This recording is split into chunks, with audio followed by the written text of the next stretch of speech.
ជំរាបសួរអ្នកគ្រូលោកគ្រូទាំងអស់គ្នាឥឡូវខ្ញុំអាននីតិ51រៀងទឹកចិត្តប៉ូលីសអំណាចចូលអានអត្ថបទខាងក្រោមរួចឆ្លើយនឹងសំណួររៀងរាល់ថ្ងៃតារានិងស្រីពេជ្រធ្វើដំណើរទៅសាលារៀនដោយថ្មើរជើងពួកគេដើរលើចិញ្ចើមផ្លូវនិងប្រកាន់ស្ដាំជានិច្ចអ្នកទាំងពីរបានដើរឆ្លងកាត់តាមមហាវិថីមួយទៅដល់សាលារៀនគេតែងដើរចម្លងតាមគំនូសពណ៌សដែលមានភ្លើងចរាចរណ៍នៅពេលមានភ្លើងសញ្ញាពណ៌ក្រហមពួកគេបានឈប់ល្ងាចមួយពួកគេទាំងពីរបានចេញពីសាលារៀនដើរទៅផ្ទះដូចសពមួយដងពេលនោះមាន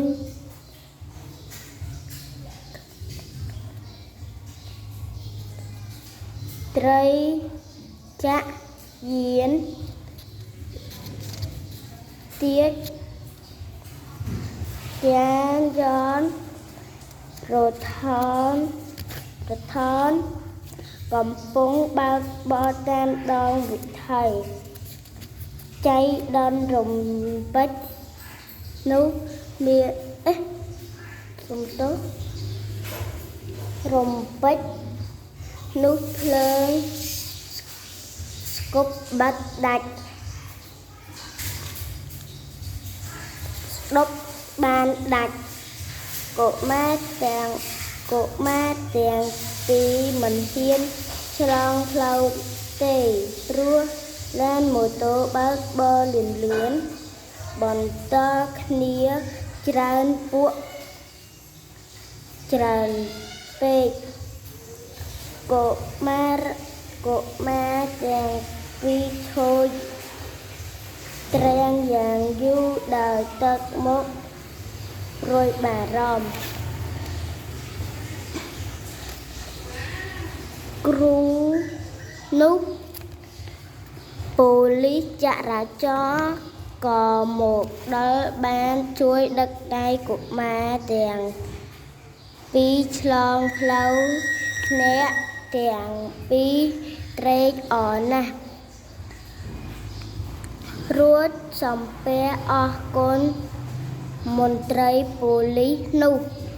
គាត់ញញឹមហើយនិយាយក្មួយទាំងពីរធ្វើដូច្នោះត្រូវហើយថ្ងៃក្រោយបើមានរឿងបែបនេះទៀតក្មួយត្រូវរកប៉ូលីសឬមនុស្សធំជួយទៅល្អការរៀនពាក្យក៏អំណានពាក្យតូចក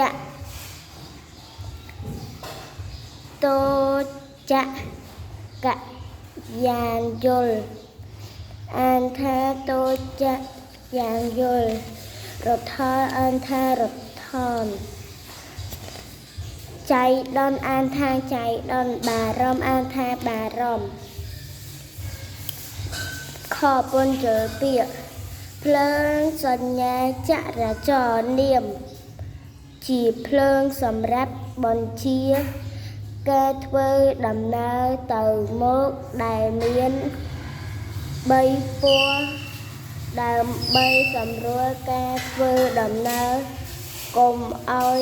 រោគស្ទះឬមានគ្រោះថ្នាក់ពណ៌បៃតងបញ្ជាឲ្យទៅពណ៌ក្រហមបញ្ជាឈប់ពណ៌លឿងបញ្ជាឲ្យប្រុងប្រយ័ត្នថ្មើរជើងនាមការធ្វើដំណើរដោយដើរបារម្ភគុណនាមដំណើរនឹងព្រួយជាមុនមហាវិថីនាមផ្លូវធំ នៅក្នុងរាជធានីគោបដិស័ព្ទញញឹមផ្ទុយនឹងក្រៀមក្រំអរគុណផ្ទុយនឹងរមាគុណឬអរគុណខូវេវចនស័ព្ទនិងពាក្យ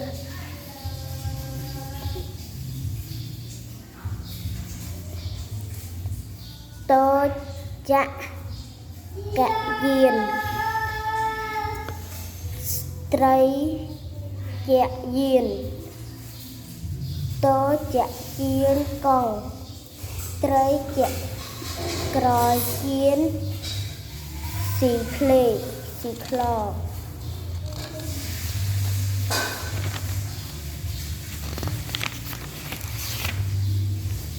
ងោសាក់គឺសាបនឹងពាក្យគ្រានាមកាលសម័យគ្រាកន្លងគ្រានោះគេគ្រាកិរិយាសព្ទដំណើរអងអបអង